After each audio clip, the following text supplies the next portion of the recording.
Bienvenidos a Economía en Andaluz, un podcast de Europa Press. En este espacio repasamos cada semana las principales noticias económicas de nuestra comunidad. Estos son los temas que han marcado la información económica de Andalucía esta semana. Andalucía vuelve a liderar en septiembre la subida del paro a nivel nacional. La comunidad sumó 6.788 parados, situando el total de desempleados en cerca de 800.000 personas. Los datos del paro centran la atención en una semana en la que, además, la multinacional andaluza Bengoa ha vuelto a la palestra.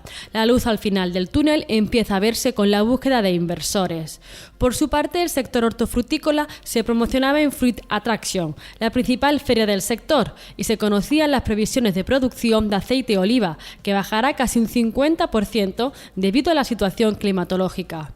Junto a estos asuntos, la construcción en Sevilla de la primera planta termosolar de la industria española, un proyecto de Heineken y Engie, es otro de los temas del podcast de esta semana. Espacio patrocinado por la Asociación de Trabajadores Autónomos ATA.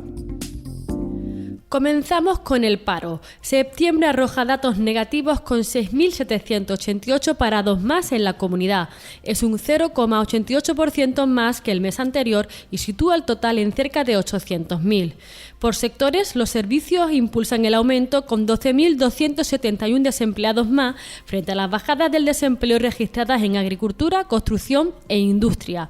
Datos que la Junta vinculaba al comportamiento habitual del final del verano y remarcaba los datos interanuales. Victoria Martín Lomeña, secretaria general del Servicio Público de Empleo y Formación de la Junta. El mes de septiembre ha supuesto un aumento del paro de 6.700 personas, que, pese a ser un dato negativo, es coherente con el comportamiento estacional de la economía andaluza, ya que el final del verano supone históricamente aumentos de desempleo en estas fechas, principalmente en el sector servicio. En este caso, no es una subida del desempleo elevada, ya que está un 58% por debajo de la media de subidas que se produce en este mes en los últimos 20 años. El aumento está muy marcado por el sector servicio, que aporta 6 de cada 7 nuevos desempleados en este mes. En cambio, y pese a la sequía, el campo registró un descenso de más de 5.300 parados.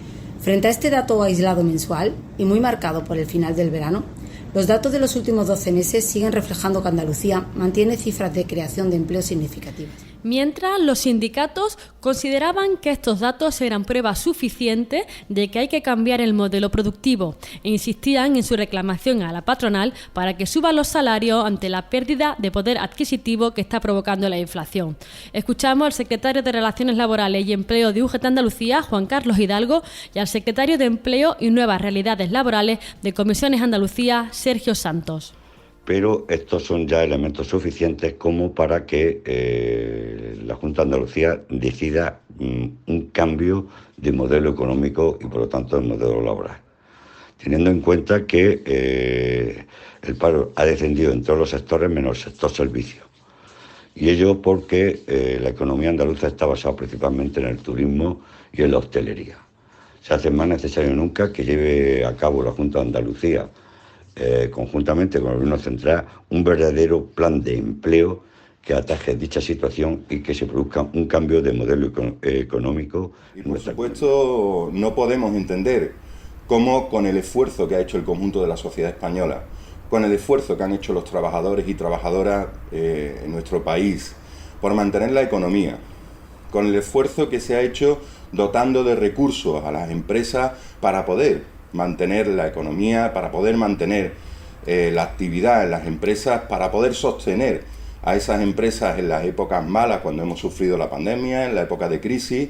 Con todos esos recursos, con todos esos esfuerzos del conjunto de la sociedad española, no podemos entender cómo las empresas siguen sin contratar, siguen sin subir los salarios que es necesario para que los trabajadores y trabajadoras no pierdan poder adquisitivo y puedan hacer frente. Esto por parte de sindicatos, en tanto que la patronal aseguraba que las empresas están haciendo un esfuerzo importante en crear y mantener empleo. Si bien avisan que no se pueden prever las consecuencias que sobre el mercado laboral tenga la crisis de precios. Por eso pedían incentivos a la inversión. Manuel Carlos Alba, director del área jurídica y relaciones laborales de la CEA. Las empresas están haciendo un esfuerzo importante en crear y mantener empleo, utilizando los resortes del nuevo marco jurídico laboral. Pero los indicadores económicos están obligando a a revisar a la baja las expectativas de crecimiento. Hay circunstancias cuyo impacto en el empleo pues, son imposibles de prever, teniendo en cuenta el contexto actual de las tensiones geopolíticas y en el ámbito internacional. Por lo tanto, hay que inyectar una fuerte dosis de elementos que incentiven la inversión empresarial, aminorando las cargas fiscales, generando confianza y atemperando los costes laborales de acuerdo con las circunstancias de las empresas y los sectores. Y por parte de los autónomos, ATA valoraba que en septiembre los trabajadores por cuenta propia hayan aumentado en 641 personas, pese a la incertidumbre económica y a la reducción del consumo provocado por el aumento de la inflación. Rafael Leamor es el presidente de ATA Andalucía. Por un lado vemos que es un dato positivo el crecimiento de autónomos, pero por otro lado pues vemos que sin duda la difícil situación económica se está produciendo por una inflación muy elevada, pues está frenando el crecimiento de autónomos en nuestra comunidad.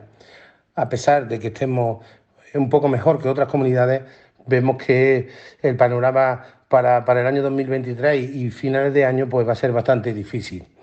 Desde aquí volvemos a reclamar al Gobierno nacional que tome medidas a través de bajadas de impuestos para paliar la difícil situación que están atravesando la pequeña empresa, los autónomos de este país y, como no, por los autónomos andaluces, con la inflación, que ya vemos que es una inflación que viene provocada por la oferta y no por la demanda, por estos costes energéticos tan altos que ha hecho que repercuta el precio en todos los componentes de la cadena de producción o de servicios que pueda prestar un autónomo o una empresa.